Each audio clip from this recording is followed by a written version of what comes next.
दृष्टि आईएएस के audio article programme में आपका स्वागत है। आज का हमारा आर्टिकल द हिंदू में छपी खबर TS among top job generators in MSMEs और बिजनेस स्टैंडर्ड में प्रकाशित खबर CII survey claims jobs creation by MSMEs up 14% in last 4 years के सम्मिलित सारांश पर आधारित है। इसमें टीम दृष्टि के इनपुट्स भी शामिल हैं। यह ऑडियो आर्टिकल सामान्य अध्ययन प्रश्न पत्र 3 के आर्थिक विकास खंड से जुड़ा है। तो आइए लेख की शुरुआत करते हैं। छोटे उद्योग बड़े कदम।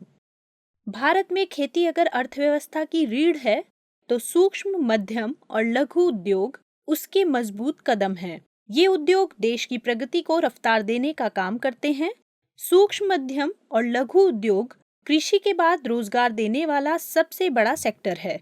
पिछले कुछ वर्षों में रोजगार देने के मामले में इस क्षेत्र ने उल्लेखनीय प्रगति की है। इसकी तस्दीक भारतीय उद्योग परिसंघ यानी CII द्वारा जारी हालिया सर्वे के आंकड़ों से भी होती है। CII ने बताया है कि देश में पिछले 4 सालों में MSME क्षेत्र में 3.32 लाख नौकरियां सृजित हुई हैं। इस दौरान MSME क्षेत्र ने नौकरियां पैदा करने के मामले में रिकॉर्ड 14% की बढ़ोतरी दर्ज की है। इसके साथ ही महाराष्ट्र, गुजरात और तेलंगाना इस क्षेत्र में सबसे ज्यादा रोजगार पैदा करने वाले राज्य बनकर उभरे हैं। ऐसे समय में जब बेतहाशा बेरोजगारी बढ़ने और लाखों नौकरियां खत्म होने की खबरें अखबारों की सुर्खियां बन रही हैं, CII के आंकड़ों ने न केवल चौंकाया है बल्कि इस क्षेत्र की संभावनाओं को भुनाने के लिए सरकार को एक विजन भी दिया है। इससे आशा बंधती दिखती है कि अगर इस क्षेत्र में कुछ और प्रयास किए जाएं, तो रोजगार तो पैदा होगा ही, साथ ही भारत वैश्विक स्तर पर औद्योगिक क्रांति 4.0 में भी अपनी सशक्त भागीदारी कर सकेगा। ऐसे में सवाल है कि क्या इस क्षेत्र में सतत रूप से रोजगार पैदा किए जाने की संभावनाएं हैं? सवाल है कि MSME सेक्टर के विकास में देशज उद्योग क्यों पिछड़ते जा रहे हैं? सवाल यह भी है कि इस क्षेत्र में मौजूद चुनौतियों से निपटने के लिए आखिर किन किन बिंदुओं पर काम करने की बेहद जरूरत है। आइए सबसे पहले जान लेते हैं सूक्ष्म, लघु और मध्यम उद्योग के बारे में। देश में तकरीबन 48 लाख से ज्यादा छोटे उद्योग काम कर रहे हैं। इन उद्योगों को 3 स्तरों सूक्ष्म, लघु और मध्यम में बांटा जाता है। ये उद्यम हस्तशिल्प, ग्रामोद्योग से शुरू होकर वस्त्र परिधान, खाद्य उत्पाद, ऑटो कलपुर्जे के उत्पाद, लकड़ी प्लास्टिक के खिलौने, माइक्रो प्रोसेसर, चिप, इलेक्ट्रॉनिक उपकरणों और विद्युत चिकित्सा उपकरणों के उत्पादों सहित कई तरह की सेवाओं से जुड़े हुए हैं। सूक्ष्म, लघु और मध्यम उद्यम विकास अधिनियम 2006 में श्रेणियों के हिसाब से इनकी परिभाषा दी गई है। इन उद्योगों को 2 श्रेणियों विनिर्माण क्षेत्र और सेवा क्षेत्र में विभाजित किया गया है। वर्तमान परिभाषा के मुताबिक विनिर्माण क्षेत्र के मामले में सूक्ष्म उद्यम वे हैं जिनमें प्लांट एंड मशीनरी की कुल लागत 25 लाख रुपए या उससे कम है, जबकि लघु उद्यमों के लिए यह सीमा 5 करोड़ और मध्यम दर्जे के उद्यमों के लिए 10 करोड़ रुपए की है। वहीं सेवा क्षेत्र के संदर्भ में उपस्करों यानी उपकरणों या साज सामान में निवेश के आधार पर श्रेणीकरण किया गया है। इसके हिसाब से सूक्ष्म उद्यम वे हैं जिनमें उपस्करों में निवेश 10 लाख रुपए से कम है, जबकि लघु उद्यमों के मामले में यह सीमा 10 लाख रुपए से 2 करोड़ रुपए तक और मध्यम उद्यमों में 2 करोड़ रुपए से 5 करोड़ रुपए तक रखी गई है।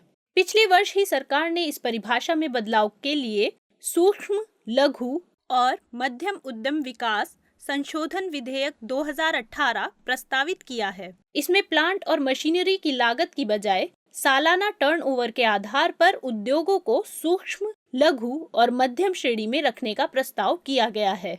सूक्ष्म, लघु और मध्यम उद्यमों के विकास के बारे में बात करें तो इसकी प्राथमिक जिम्मेदारी राज्य सरकारों को दी गई है, लेकिन केंद्र सरकार का सूक्ष्म, लघु और मध्यम उद्यम मंत्रालय नई नई पहलों के माध्यम से राज्य सरकारों को इस क्षेत्र के विकास में मदद करता है। अब समझते हैं कि भारत के आर्थिक विकास में MSME सेक्टर की क्या भूमिका है।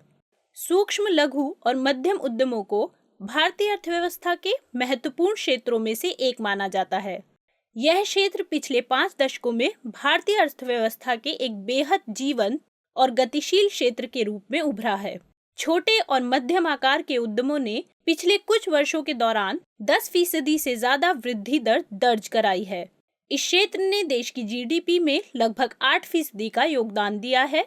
इसमें विनिर्मित उत्पादन में इसकी हिस्सेदारी 45% है, जबकि इसका निर्यात 40% रहा है। इस क्षेत्र ने 11 करोड़ से ज्यादा लोगों को रोजगार के अवसर मुहैया कराए हैं। सूक्ष्म, लघु और मध्यम उद्यम 8,000 से ज्यादा उत्पादों का निर्माण करते हैं। ये उद्यम न केवल आर्थिक विकास के इंजन के रूप में काम कर रहे हैं, बल्कि देश में समावेशी विकास को भी बढ़ावा दे रहे हैं। जीडीपी ग्रोथ, रोजगार और निर्यात में बहुत बड़ा हिस्सा इस क्षेत्र का ही है। आमतौर पर बड़े उद्योग कलपुर्जों, सहायक सामग्रियों और अन्य कामों के लिए लघु और मध्यम उद्योगों पर निर्भर होते हैं। इस तरह से सप्लीमेंट्री के रूप में इन्हें बड़े उद्यमों की रीढ़ भी माना जाता है।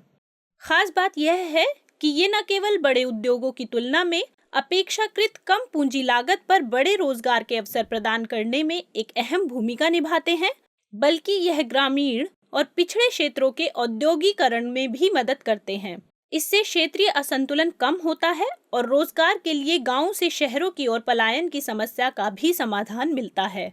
एमएसएमई सेक्टर में ग्रामीण महिलाओं, दिव्यांगों, वंचित वर्गों, आदिवासियों को बड़े पैमाने पर रोजगार मिल रहा है।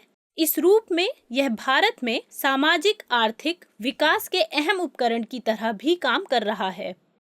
अब चर्चा करते हैं एमएसएमई सेक्टर के विकास के लिए सरकार द्वारा उठाए गए कदमों के बारे में। भारत सरकार ने अर्थव्यवस्था में एमएसएमई क्षेत्र के योगदान, संभावनाओं और भविष्य के अवसरों के मद्देनजर इस क्षेत्र के लिए अनेक नीतिगत पहलों की शुरुआत की है। कुछ समय पहले ही सरकार ने छोटे कारोबारियों की मदद के लिए MSME support and outreach initiative launch किया है। इसके तहत जीएसटी रजिस्टर्ड हर एमएसएमई को 1 करोड़ रुपए तक का नया कर्ज या इंक्रीमेंटल कर्ज की रकम पर ब्याज में 2% की छूट दी जाएगी। साथ ही वे सभी कंपनियां जिनका टर्नओवर 500 करोड़ रुपए से ऊपर है, उनको अब ट्रेड रिसीवेबल ई डिस्काउंटिंग सिस्टम पर लाना जरूरी कर दिया गया है, ताकि एमएसएमईज को कैश फ्लो में दिक्कत ना आए। मुद्रा योजना, make in India, startup India, skill India और डिजिटल इंडिया जैसे केंद्र सरकार के फ्लैगशिप कार्यक्रम भी एमएसएमई क्षेत्र के विकास को नए आयाम दे रहे हैं। इसके अलावा क्लस्टर विकास कार्यक्रम, सौर चरखा मिशन, डिजिटल एमएसएमई स्कीम, स्फूर्ति योजना, एस्पायर स्कीम, उद्यम सखी पोर्टल की भी शुरुआत हुई है। इस क्षेत्र में वित्त की कमी को देखते हुए सरकार ने मेक इन इंडिया कैंपेन के तहत इन उद्योगों के लिए आसान कर्ज मुहैया कराने के लिए India aspiration fund, soft loan fund for micro, small and medium enterprises जैसी पहलों की शुरुआत की है। सरकार इस क्षेत्र में स्टार्टअप कंपनियों को भी कई तरह की रियायत दे रही है। इन नई पहलों के अलावा सरकार प्रधानमंत्री रोजगार सृजन कार्यक्रम और अन्य क्रेडिट सहायता योजना, खादी और कोयर उद्योगों के विकास के लिए योजनाएं, प्रौद्योगिकी उन्नयन और गुणवत्ता प्रमाणन, उद्यमिता एवं कौशल विकास कार्यक्रम, बुनियादी ढांचा विकास कार्यक्रम और विपणन प्रोत्साहन योजना, प्रौद्योगिकी अधिग्रहण एवं विकास कोष, पारंपरिक उद्योगों के पुनर्सृजन के लिए निधि की योजना, micro units development bank and refinance agency का संचालन भी कर रही है। साथ ही सूक्ष्म, लघु और मध्यम आकार के उद्यमों के कारोबार को आसान बनाने के लिए कर व्यवस्था सरल की गई है। इन्हें कई तरह की कर रियायतें भी दी जा रही हैं। ईबीज के ऑनलाइन सिंगल विंडो पोर्टल, औद्योगिक लाइसेंस, ऑनलाइन क्लियरेंस की व्यवस्था भी की गई है, ताकि सूक्ष्म, लघु और मध्यम उद्यमों को प्रोत्साहित किया जा सके। अब बात करते हैं भारत के एमएसएमई सेक्टर में क्या क्या संभावनाएं हैं। दरअसल भारत में औद्योगिक विकास की पृष्ठभूमि कुटीर एवं लघु उद्योगों से ही जुड़ी रही है, लेकिन अब तक एमएसएमई सेक्टर की संभावनाओं का दोहन नहीं किया जा सका। हमारी अर्थव्यवस्था की यह खासियत है कि एक तरफ यहाँ खादी, ग्राम उद्योगों, दस्तकारी, नक्काशी, हस्तकलाओं, खाद्य प्रसंस्कृत उत्पादों, लकड़ी आदि से जुड़े पारंपरिक उद्योगों को, तो दूसरी तरफ electronic chip, board, particle, pharmaceutical जैसे आधुनिक उद्योगों के लिए कच्चा माल भी उपलब्ध है और सस्ता श्रम भी। इससे यहाँ दोनों ही तरह के उद्योग विकसित किए जा सकते हैं। इसके अलावा भारत में अलग अलग क्षेत्रों में अलग अलग तरह के छोटे छोटे उद्योग काम कर रहे हैं, लेकिन वे अनौपचारिक भी हैं और अपंजीकृत भी। ऐसे में इन्हें एकीकृत और औपचारिक रूप देकर क्षेत्रीय आधार पर इन उद्योगों का विकास किया जा सकता है। इस मॉडल के तहत उत्तर प्रदेश में वन डिस्ट्रिक्ट वन प्रोडक्ट योजना चलाई जा रही है। इसमें सूक्ष्म, लघु और मध्यम उद्योगों को हर जिले में एक विशेष उत्पाद के लिए तैयार किया जा रहा है, जैसे अलीगढ़ के ताले, कानपुर में चमड़ा उद्योग, सहारनपुर में लकड़ी की नक्काशी के उद्योग। इससे उत्तर प्रदेश में हर क्षेत्र एक विशेष उत्पाद के हब के रूप में विकसित हो रहा है। इस मॉडल को पूरे देश में लागू कर भारत को विनिर्माण हब के रूप में विकसित किया जा सकता है। इन्हीं संभावनाओं को देखते हुए CII ने अपनी एक रिपोर्ट में साल 2024 तक भारत की GDP में सूक्ष्म, लघु और मध्यम उद्यमों का योगदान लगभग 50% तक बढ़ने का अनुमान जताया है। ऐसे में सवाल है कि क्या है MSME सेक्टर की समस्याएं और इस क्षेत्र के पिछड़ेपन की वजह। समस्याओं पर नजर डालें तो यह क्षेत्र तमाम तरह की योजनाओं और पहलों के बावजूद मुश्किलों से घिरा नजर आता है।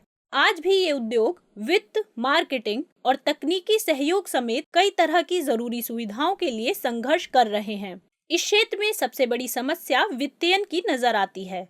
MSME सेक्टर को व्यापार गतिविधियां बढ़ाने के लिए पर्याप्त ऋण प्राप्त करने में मुश्किलों का सामना करना पड़ रहा है। वित्त की कमी के चलते न केवल इन उद्योगों की सेहत पर बुरा असर पड़ रहा है, बल्कि ये उद्योग अवसंरचना, तकनीक, पैकेजिंग, विपणन जैसी सुविधाओं के मामले में भी पिछड़ रहे हैं। एक अन्य चुनौती इस क्षेत्र में प्रौद्योगिकी के पहुंच की भी है। इसकी वजह से प्लांट, मशीनरी, स्टोरेज, पैकेजिंग में नई तकनीकों और प्रौद्योगिकी की कमी दिखाई देती है। इसके चलते इन उद्योगों के उत्पाद गुणवत्ता और कीमतों के मामले में विदेशी उत्पादों के सामने टिक नहीं पाते हैं। इसका सबूत यह है कि भारतीय बाजार में पटे हुए छोटे उद्योगों के चीनी सामानों को लोग चाव से खरीदते हैं, जबकि भारतीय उत्पादों के प्रति उदासीन दिखाई देते हैं।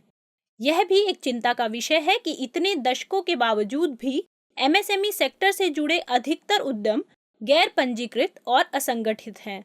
इसके चलते इनमें से ज्यादातर सरकारी योजनाओं और रियायतों का फायदा नहीं उठा पाते। इनके अलावा यह क्षेत्र महंगे ऋण, दक्ष कामगारों की कमी, अंतरराष्ट्रीय बाजारों तक पहुंच नहीं होना, नए ट्रेड्स नहीं अपनाना, नाकाफी अवसंरचना सुविधाएं, बिजली पानी की कमी जैसी समस्याओं से भी जूझ रहा है। ऐसे में सवाल है, आखिर क्या हो आगे की राह। MSME सेक्टर को विकास की नई ऊंचाइयों पर ले जाने के लिए इस क्षेत्र की समस्याओं के समाधान और संभावनाओं को भुनाने पर फोकस करने की जरूरत है। इसके लिए सबसे ज्यादा ध्यान इस क्षेत्र को प्राथमिकता के आधार पर आसान कर्ज मुहैया कराने पर होना चाहिए। अनौपचारिक और गैर पंजीकृत सूक्ष्म और लघु उद्योगों को औपचारिक अर्थव्यवस्था में शामिल किए जाने की जरूरत है। चौथी औद्योगिक क्रांति के तहत क्लाउड कंप्यूटिंग और बिग डाटा एनालिसिस के साथ साथ इंडस्ट्रियल इंटरनेट ऑफ थिंग्स से MSME क्षेत्र को जोड़ने की कवायद करने पर ध्यान देना होगा। मेक इन इंडिया के सपनों को पूरा करने के लिए जरूरी है कि छोटे उद्योगों को संरक्षण प्रदान किया जाए। गांव-गांव में छोटे उद्योग लगाने के लिए प्रोत्साहन दिए जाने की जरूरत है। गांवों में खादी, ग्रामीण और कोयर उद्योगों से जुड़े उद्योग स्थापित किए जा सकते हैं। इसके लिए सस्ते कर्ज, तकनीक, बाजारों तक पहुंच, प्रोडक्ट्स की ब्रांडिंग और अंतर्राष्ट्रीय बाजारों तक पहुंच सुनिश्चित कराना होगा। इन उद्यमों से जुड़ी सभी सहूलियतें एक ही जगह पर मुहैया हो सके, इसके लिए क्लस्टर आधारित सेवाओं के विकास की जरूरत है। इन उद्यमों के उत्पादों को ई-कॉमर्स कंपनियों और मोबाइल ऐप आदि से भी जोड़ा जा सकता है। पारंपरिक दस्तकारों, बुनकरों और कारीगरों को नई तकनीकों के इस्तेमाल का प्रशिक्षण दिए जाने की जरूरत है, ताकि MSME क्षेत्र को नई ऊर्जा और प्रोत्साहन मिल सके और भारत अपनी जनांकीय लाभांश की स्थिति का फायदा उठाते हुए चौथी औद्योगिक क्रांति का नेतृत्व कर सके। तो आइए नोट करते हैं आज का सवाल। भारत के MSME क्षेत्र की चुनौतियों में ही उसके विकास की संभावनाएं मौजूद हैं। इस कथन के आलोक में सरकार के प्रयासों की चर्चा कीजिए।